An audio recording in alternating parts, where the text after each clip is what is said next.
to the Santorum family and the next President of the United States, Rick Santorum.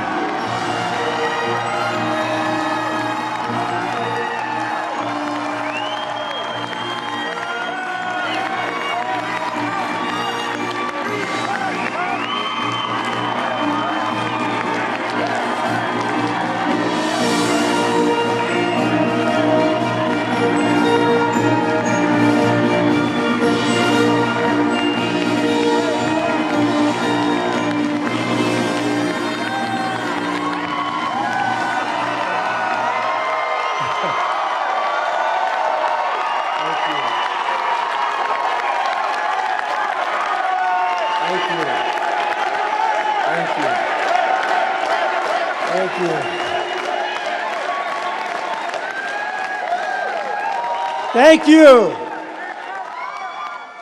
Well, thank you for coming out, Steubenville, Ohio. God bless you. Thank you for being here.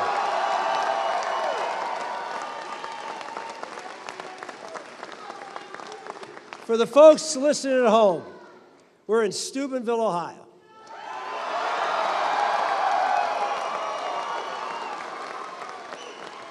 Not too many presidential candidates come to Steubenville, Ohio, much less hold their victory party here in Steubenville, Ohio.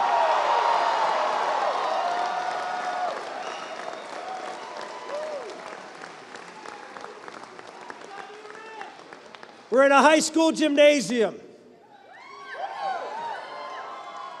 I just came from our war room, which doubles as the weight room for the high school. Was pumping a little iron to get myself psyched for coming out here. And we just prepared our talk where many talks were prepared for this gym floor in the coach's room. This is our roots. Here behind me is, well, a part of our family, because this is where we're from. We're from down here in the areas of southeastern Ohio, West Virginia, and southwestern Pennsylvania, where the folks who worked hard and built this country lived and worked for many, many decades.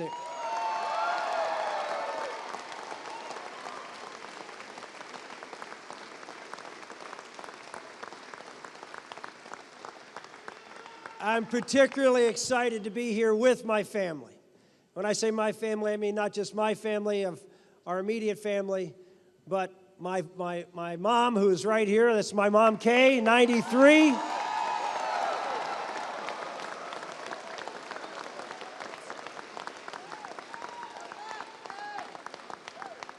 And Karen's mother and father, Ken and Betty Lee, right over there, Garver. Thank you.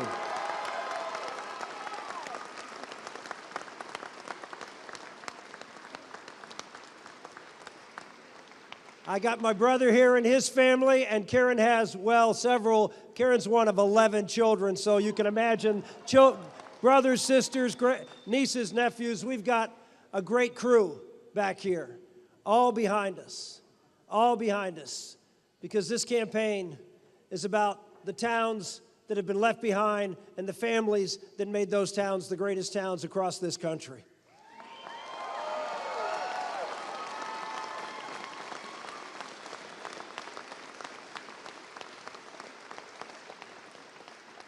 This was a big night tonight. Lots of states. We're going to win a few. We're going to lose a few. But as it looks right now, we're going to get at least a couple of gold medals and a whole passel full of silver medals.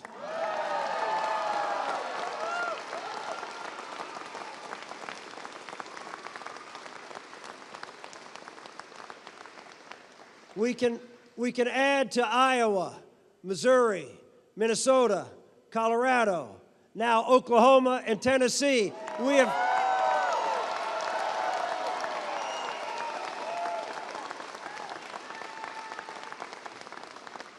have won in the West, the Midwest, and the South, and we're ready to win across this country.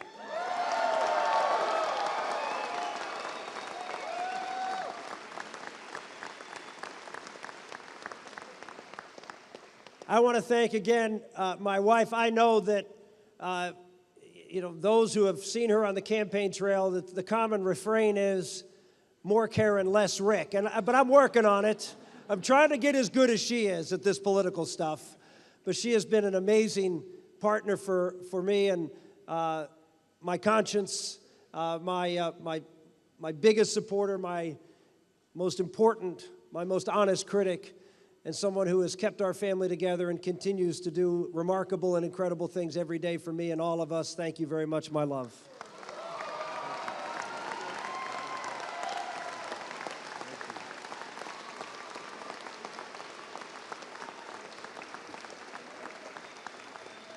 We have almost all the kids here. We have John, Sarah Maria, where are you? Patrick, Elizabeth, Peter, and Daniel, and they're all wearing buttons for our little Bella. So we got everybody here.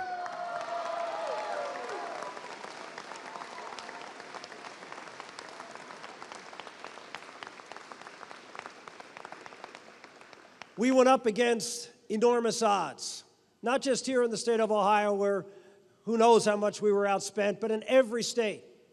There wasn't a single state in the list that I just gave you where I spent more money than the people I was able to defeat to win that state. In every case, we overcame the odds. Here in Ohio, still too close to call.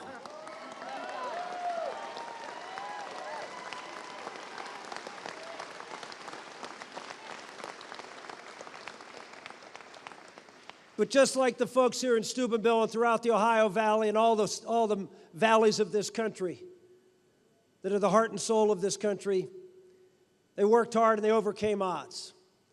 And that's what we're here to talk about, and that's why we came to Steubenville. That's one of the reasons I'm so proud to have my mom and my father-in-law and mother-in-law up on stage with me. They're part of the greatest generation of America.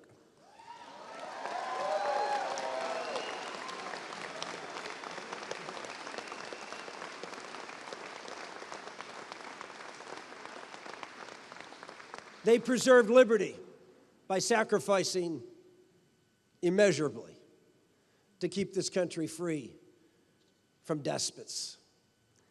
Ladies and gentlemen, it's a bit different battle that we're engaged in today, but it's no less a battle for the basic liberties that this country was founded upon. We have a group of people in Washington and in other places around this country who believe that the elites in Washington are the ones who should be making the decisions for all of us. And they have systematically gone and grown the size and scale of government to beyond where it's just unrecognizable. We are running deficits where we're borrowing 40 cents of every dollar. And as you look at all of the young people here, the leaders in Washington are saying to you, on your tab, and you will pay for this the rest of your life. What right does a government have to do that to the next generation?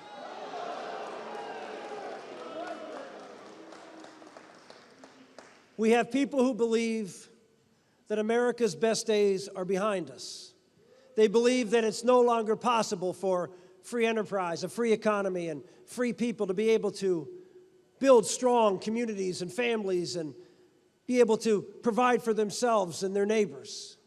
No, we now need an increasingly powerful federal government to do this for us.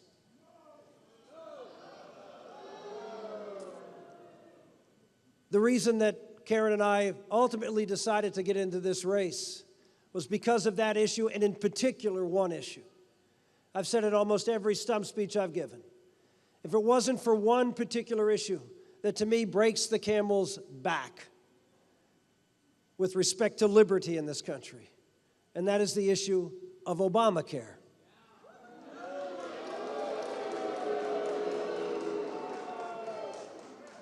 What we will go to in a very short period of time, the next 2 years, a little less than 50% of the people in this country depend on some form of federal payment, some form of government benefit to help provide for them.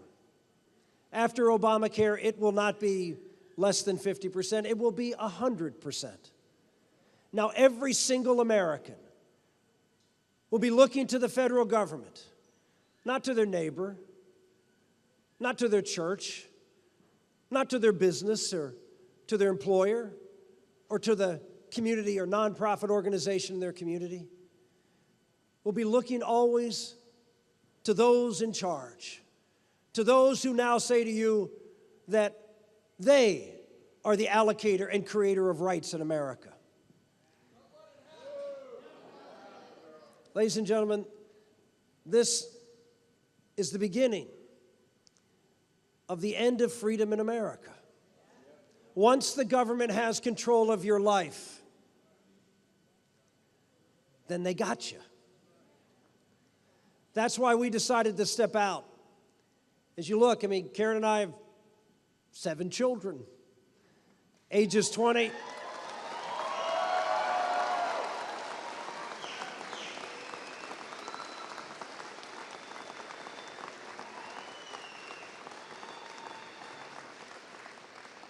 Ages 20 to 3, not exactly the best time to be out running for President of the United States. We've given up our jobs. We're living off our savings. Yeah, we're making a little sacrifice for a very, very big goal. And that is replacing this president on November of this year.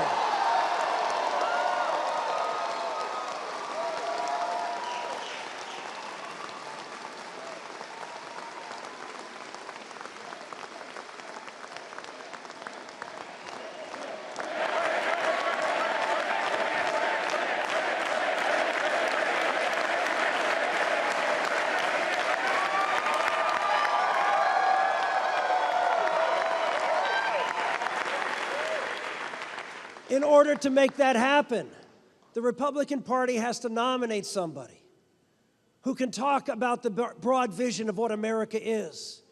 As I talk about in every one of my speeches, I talk about how important it is that we remember who we are. Ronald Reagan, in his farewell address to the American people, worried about whether America would remember what made us great. That we are not a great country because we have a great and powerful government. We are a great country because we believe that rights don't come from the government. But as in our founding document, the Declaration of Independence says, our rights come to us from our Creator.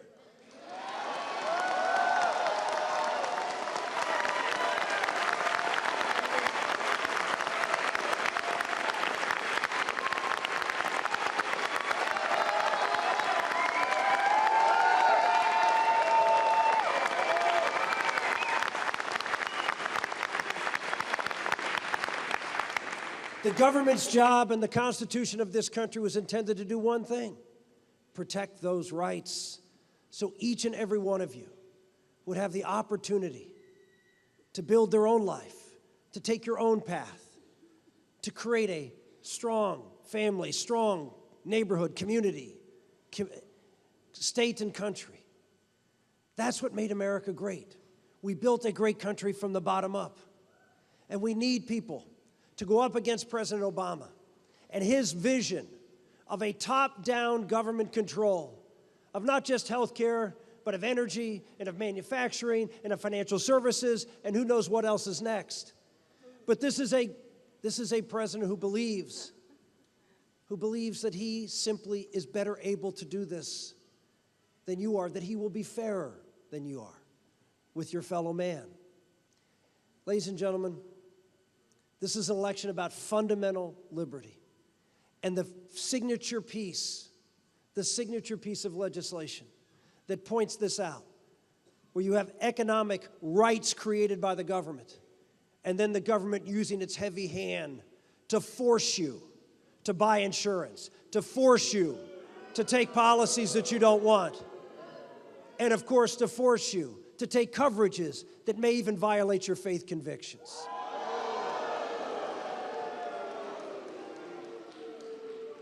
In this race, there is only one candidate who can go up on the most important issue of the day and make the case, because I've never been for an individual mandate at a state or federal level. I've never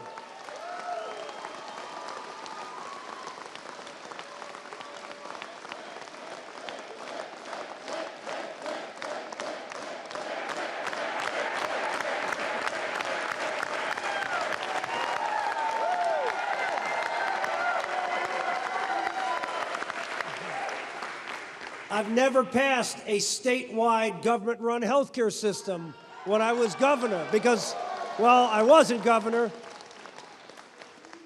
but Governor Romney did. And now we found out this week, not only did he pass it in Massachusetts, he advocated for it to be passed in Washington, D.C. in the middle of the debate on health care. It's one thing to defend a mandated top-down government-run health care program that you imposed on the people of your state. It's another thing to recommend and encourage the President of the United States to impose the same thing on the American people. And it's another thing yet to go out and tell the American public that you didn't do it. We need a person running against President Obama who is right on the issues and truthful with the American public.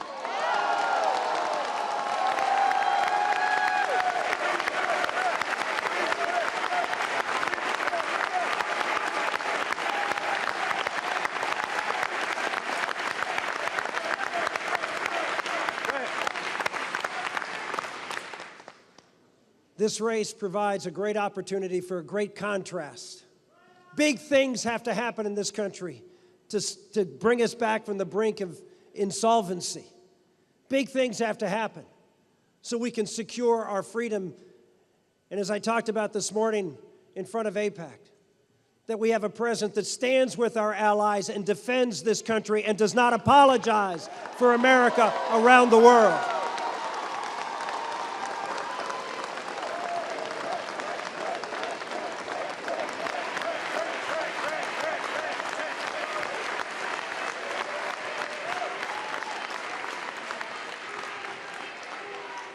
We need a fighter. We need a fighter and someone who learned what America was about by growing up in communities just like this, understanding how America and neighborhoods and families work, and believing in them, understanding they're under a lot of stress and strain right now, much of which is put upon them by the government, understanding that that's the greatness of our country. My mom and my mother-in-law and father-in-law represent here on this stage the greatest generation. And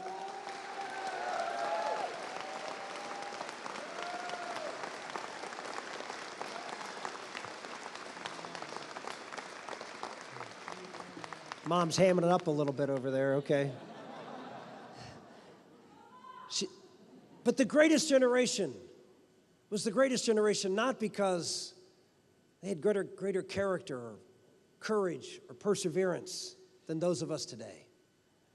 The greatest generation was great because when freedom was at stake, they rose to meet the call to defend this country.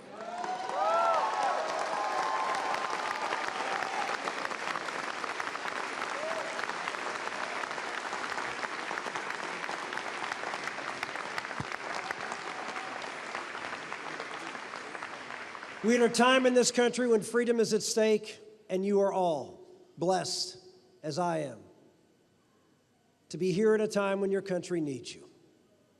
To be here at a time like the original founders of this country who signed that Declaration of Independence. To be here at a time when freedom was at stake and people were willing to go out and do heroic and courageous things to win that victory. I want to thank all of you here in Ohio for overcoming enormous odds to make this a great night for us here in the Buckeye State.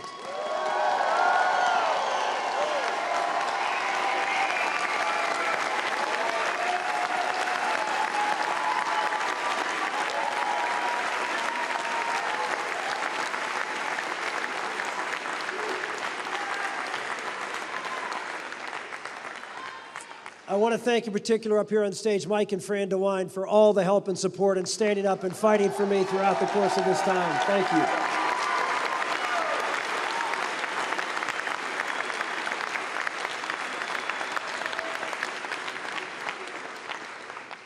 Tonight, it's clear. It's clear. We've won races all over this country. against the odds, when they thought, oh, okay, he's finally finished, we keep coming back.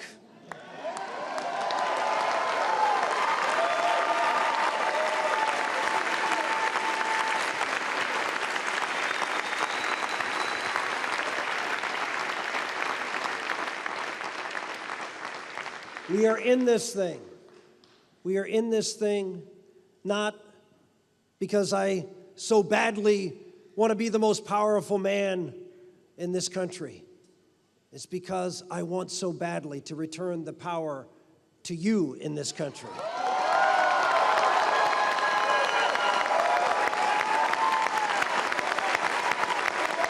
Thank you, Steubenville. God bless you, and God bless America. Thank you.